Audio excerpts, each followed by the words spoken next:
Hello guys, welcome back to another brand new video. 2007 থেকে 2024 সাল এবং 2009 থেকে 2024 সাল, এই যে সময়কালটা বললাম সেটা হচ্ছে সাকিব আল হাসান এবং মাহমুদুল্লাহ রিয়াদ, যারা বর্তমানে বিশ্বকাপ খেলতে বাংলাদেশের স্কোয়াডে রয়েছেন, তাদের দুজনের টি-20 ক্যারিয়ারের প্রায় বিশ্বকাপ খেলার সময়কাল। এবং আমরা জানি যে এই বিশ্বকাপটাই হতে যাচ্ছে মোস্ট প্রবাবিলি মাহমুদুল্লাহ রিয়াদ এবং সাকিব আল হাসানের লাস্ট টি-20 ওয়ার্ল্ড কাপ।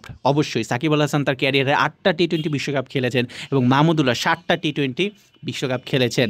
আশা করব যে এইবারের যে বিশ্বকাপটা রয়েছে তাদের দুজনের যে শেষ বিশ্বকাপ, সেখানে তারা অসাধারণ পারফরমেন্স করবে বাংলাদেশের হয়ে। তাদের বাংলাদেশ কি করবে না করবে সেটা ফ্যাক্ট না হলেও তাদের দুজনের একটা ভালোভাবে বিশ্বকাপটা শেষ হওয়াটাই অনেকটা বেশি গুরুত্বপূর্ণ অ্যাজ এ ক্রিকেট লাভার বাংলাদেশি হিসেবে, আমাদের যারা আমরা বাংলাদেশি রয়েছে, এবং আমরা সবাই চাবো যে তারা দুজন যাতে একটা অসাধারণ পারফরমেন্স করেন। সো গাইস, কী মনে করছেন মাহমুদুল্লাহ রিয়াদ এবং সাকিব আল হাসানকে নিয়ে? আপনারা সেটা কমেন্টে জানাতে পারেন। ভিডিওটি ভালো লাগলে আমাদের চ্যানেলটিকে এখন লাইক করে সাবস্ক্রাইব করে আমাদের চ্যানেলের পাশেই থাকুন এবং ইন্টারেস্টিং ভিডিও ইন ফিউচারে পাওয়ার জন্য। সো ভালো থাকুন, সুস্থ থাকুন, আমাদের সাথেই থাকুন।